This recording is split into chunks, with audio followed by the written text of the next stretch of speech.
السلام علیکم ورحمۃ اللہ وبرکاتہ۔ حمدا کثیرا طیبا مبارکا فی، اللہم صلی وسلم علی نبینا محمد۔ اعوذ باللہ من الشیطان الرجیم، بسم اللہ الرحمن الرحیم۔ وَلِكُلٍّ، اور ہر ایک کے لیے، وجہتن، ایک سمت ہے، ایک رخ ہے، ہوا وہ، مولیہا، رخ کرتا ہے اس کی طرف، فاستبقوا، پس تم سب سبقت حاصل کرو، پس تم سب آگے بڑھو، الخیرات، نیکی کے کاموں میں، آئینہ، جہاں کہیں بھی، ما تکونو، ہوگے تم سب، یاتی، لے آئے گا، بکم، تم سب کو، اللہ، اللہ، جمیعا، اکٹھے،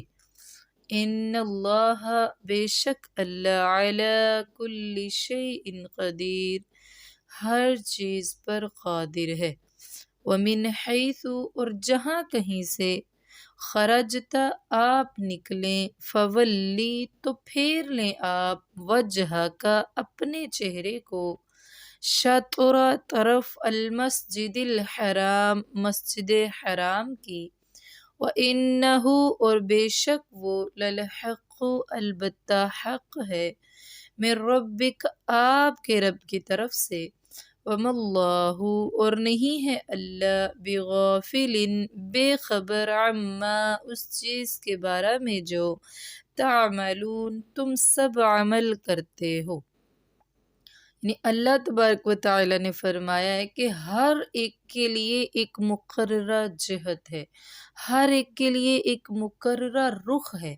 جس کی طرف وہ رخ کرتا ہے۔ تو اللہ تعالیٰ نے بھی مسلمانوں کے لیے ایک رخ مقرر فرما دیا ہے، یعنی بیت اللہ کو قبلہ بنا دیا ہے۔ تو اب فاستبقوا الخیرات، جو اللہ اور آخرت پر ایمان رکھتے ہیں اور اس کے رسول پر ایمان رکھتے ہیں نا، فاستبقوا الخیرات، دوڑو نیکی کے کاموں کی طرف، ایک دوسرے سے سبقت حاصل کر جاؤ، ایک دوسرے سے زیادہ بھاگو نیکی کے کاموں کی طرف، آئینہ، جہاں کہیں بھی، ما تکونو، ہوگے تم، یعنی یاد رکھو کہ جہاں کہیں بھی تم ہوگے، یأتی بکم اللہ جمیعا، تم سب کو اللہ اکٹھا ہی اپنے پاس حاضر کر لے گا، یعنی جہاں جہاں بھی انسان ہوگا وہاں سے اللہ تعالیٰ اس کو اپنے پاس بلا لیں گے۔ ان اللہ علی کل شیء قدیر، کیونکہ اللہ تو ہر چیز پر قادر ہیں، قدرت رکھنے والے ہیں۔ آگے اللہ تعالیٰ نے فرمایا وَمِنْ حَيْثُ خَرَجْتَ فَوَلِّ وَجْهَكَ شَطْرَ الْمَسْجِدِ الْحَرَامِ، جہاں کہیں سے بھی آپ نکلیں، اپنے چہروں کو مسجد حرام کی طرف موڑ لیں، اپنے چہروں کا رخ مسجد حرام کی طرف کر لیں، یعنی یہ نہیں کہ صرف مدینہ یا مکہ کے رہنے والے مسجد حرام کی طرف رخ کریں گے، باقی کہ نہیں، پوری دنیا میں جو جہاں بھی ہے، جو جس بھی ملک میں ہے، جس بھی سرزمین پر ہے، اور چاہے خانہ کعبہ اس کے کس سمت ہی کیوں نہیں آ رہا ہے، اس کو رخ کرنا ہے تو شطر المسجد الحرام، مسجد حرام کی طرف رخ کرنا ہے۔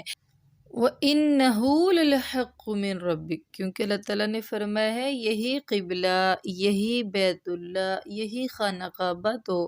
آپ کے رب کی طرف سے حق ہے، سچ ہے اللہ تعالیٰ کی طرف سے کہ اللہ تعالیٰ نے اس قبلہ کو مسلمانوں کے لیے مقرر فرما دیا، بلکہ تمام انسانیت کے لیے، قیامت تک آنے والے تمام انسانوں کے لیے اللہ تعالیٰ نے بیت اللہ کو قبلہ بنا دیا، کیونکہ رسول اللہ صلی اللہ علیہ وآلہ وسلم پر جو نبوت نازل ہوئی ہے وہ کسی ایک بستی، ایک ملک، ایک محلہ یا ایک وقت کے لیے نہیں ہے، آپ صلی اللہ علیہ وآلہ وسلم کی نبوت تمام انسانیت کے لیے تا قیامت ہے۔ اور پھر اللہ تعالیٰ نے فرمایا وَمَا اللَّهُ بِغَافِلٍ عَمَّا تَعْمَلُونَ، یاد رکھو جو بھی تم عمل کرتے ہو، تم سوچتے ہو، تم کرتے ہو، تم کہتے ہو، جو بھی کرتے ہو، اللہ تعالیٰ ان سب سے بالکل بھی بے خبر نہیں، اللہ تعالیٰ تو باخبر ہیں، سب کچھ جانتے ہیں۔ پھر فرمایا وَمِنْ حَيْثُ، اور جہاں کہیں سے بھی خرجتا آپ نکلیں، فولی تو پھیر لیں، وجہ کا اپنے چہرے کو، شطر المسجد الحرام مسجد حرام کی طرف، وحیث اور جہاں کہیں بھی، ما کنتم ہو تم سب، فولو تو تم سب پھیر لو، وجوہکم اپنے چہروں کو،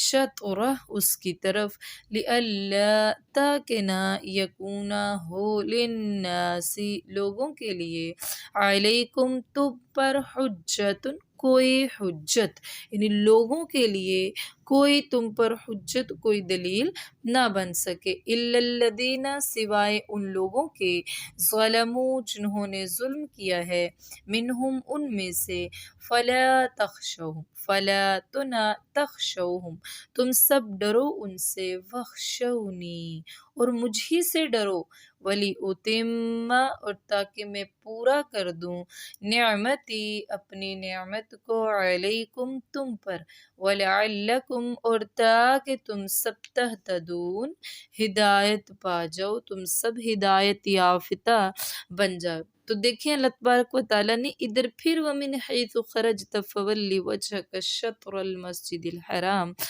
یعنی اس آیت کو پھر تیسری بار لایا گیا ہے۔ اب اس آیت کو تیسری بار لانے کی وجوہات الگ الگ ہیں، کیونکہ اللہ تبارک و تعالیٰ نے پہلے نازل فرمائی قد نرا تقلب وجہک فی السماء، یعنی اللہ تعالیٰ نے اپنے رسول کی رضا اور اظہار کی تکریم کی خاطر تحویل قبلہ کا حکم دیا۔ پھر اللہ تعالیٰ نے فرمایا وَلِكُلٍّ وِجْهَةٌ هُوَ مُوَلِّيهَا، یعنی تحویل قبلہ کے مسئلہ پر جھگڑے کھڑے کرنا درست نہیں ہے، اصل کام تو نیک کاموں کی طرف پیش قدمی کرنا ہے۔ یہ جو مطلب ہو رہا ہے کہ بھائی قبلہ بدل گیا، قبلہ بدل گیا، اس چیز کو ختم کریں، بلکہ فاستبقوا الخیرات، نیکی کے کاموں میں ایک دوسرے سے آگے بڑھیں۔ اور پھر اللہ تعالیٰ نے اس آیت میں لِأَلَّا يَكُونَ لِلنَّاسِ عَلَيْكُمْ حُجَّہ میں یہ بات واضح فرما دی کہ لوگوں کو تم مسلمانوں سے جھگڑا کرنے کا موقع ہی باقی نہ بچے۔ وہ یوں کہ تحویل قبلہ سے پہلے یہودی مسلمانوں سے یہ کہتے تھے کہ ہمارا دین تو نہیں مانتے لیکن نماز تو ہمارے ہی قبلہ کی طرف پڑھتے ہیں، اور مشرکین مکہ یہ اعتراض کرتے تھے کہ دعویٰ تو ابراہیمی ہونے کا کرتے ہیں اور ابراہیمی کے طریقے پر چلنے کا کرتے ہیں، مگر ان کا قبلہ چھوڑ دیا ہوا ہے اور یہودیوں کا قبلہ اپنا لیا ہوا ہے۔ تو اسی وجہ سے اللہ تبارک و تعالیٰ نے یہ تیسرا حکم نازل فرمایا، اور پھر اللہ تعالیٰ نے پہلے حکم میں فرمایا کہ ہم نے قبلہ اس لیے بدلا کیونکہ ہم اپنے پیغمبر کی چاہت کو ہم نے قبول کر لیا، ہمارے پیغمبر کو جو پسند تھا ہم نے اپنے پیغمبر کی پسند کو قبول کر کے اپنے پیغمبر کی پسند کا قبلہ بنایا۔ پھر اللہ تعالیٰ نے فرمایا کہ جو قبلہ ہم نے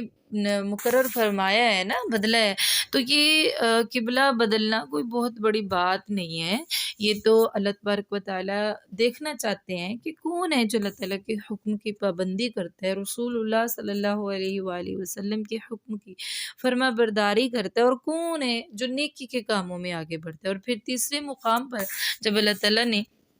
یہی قبلہ کے بارے میں فرمایا ہے تو ادھر فرمانے کا مقصد یہ ہے، تیسری بار پھر سے ہی ایک ہی حکم پر تیسری آیت لانے کا مقصد یہ ہے کہ تم سب کے سب ایک ہی قبلہ پر اکٹھے ہو جاؤ، تاکہ یہ جو یہودی کہتے پھرتے ہیں نا کہ کوئی بات نہیں، آہستہ آہستہ ہمارا دین بھی قبول کر لیں گے، اور مشرکین مکہ کو اعتراض ہے کہ ابراہیمی ہونے کا دعویٰ کرتے ہیں لیکن ابراہیم کا قبلہ قبول نہیں کیا ہوا، تو ان دونوں کی یہ باتیں ختم ہو جائیں، اور اس کے علاوہ بھی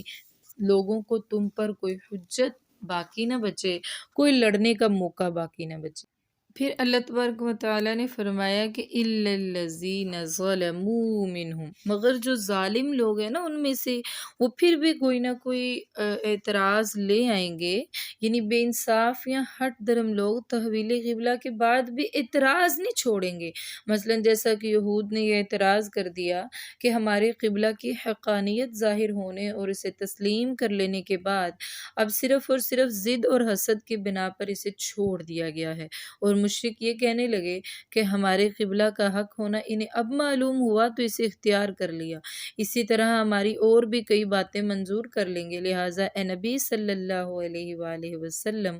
آپ ان لوگوں کی باتوں کی طرف توجہ نہ دیں اور ان سے ڈرنے کی بالکل بھی ضرورت نہیں ہے، ولا تخشوہم، ان سے بالکل بھی نہ ڈریں، بلکہ کیا کریں، وخشونی، صرف اور صرف مجھ ہی سے ڈریں، وَلِأُتِمَّ نِعْمَتِي عَلَيْكُمْ، اور میں نے تو تم پر اپنی نعمت کو پورا کر دیا ہے، یعنی یہ تحویل قبلہ اللہ تعالیٰ کی طرف سے نعمت ہے، اور نعمت سے مراد وہی امامت اور پیشوائی بھی ہے جو اللہ تعالیٰ نے رسول اللہ صلی اللہ علیہ وآلہ وسلم کو عطا فرمائی اور بنی اسرائیل سے سرب کر کے امت محمدیہ کو دے دی۔ اللہ تعالیٰ یہ فرما رہے ہیں کہ تحویل قبلہ کا یہ حکم دراصل اس منصب پر تمہاری سرفرازی کی علامت ہے، جب تک میری اطاعت کرتے رہو گے یہ منصب تمہارے پاس رہے گا، اور نافرمانی کی صورت میں یہ منصب چھن بھی سکتا ہے۔ پھر اللہ تعالیٰ نے فرمایا ہے میں نے اپنی نعمت کو تم پر پورا اس لیے کیا ہے لعلکم تہتدون، تاکہ تم سب ہدایت یافتہ بن جاؤ۔ یاد رکھو اگر اس سے روگردانی کرو گے، منہ موڑو گے تو ہدایت کے راستے سے ہٹ کر چلنے کی کوشش کرو گے تو تمہارے لیے بھی وہی راستہ ہوگا جو بنی اسرائیل کے لیے ہو گیا، اور تم بھی اسی طرح ذلیل، خوار اور نامراد ہو کر پلٹو گے جس طرح بنی اسرائیل ہوئے۔ تو اللہ تعالیٰ کی نعمتوں کی قدر کرنی چاہیے، اللہ تعالیٰ کی نعمتوں کی حفاظت بھی کرنی چاہیے جو اللہ تعالیٰ نے ہمیں عطا فرمائی ہوں۔ آج کا ہمارا سبق یہیں تک۔ سبحان ربک رب العزت عما یصفون وسلام علی المرسلین والحمد للہ رب العالمین۔ سبحانک اللہم وبحمدک نشہد ان لا الہ الا انت نستغفرک ونتوب الیک۔ السلام علیکم ورحمۃ اللہ وبرکاتہ۔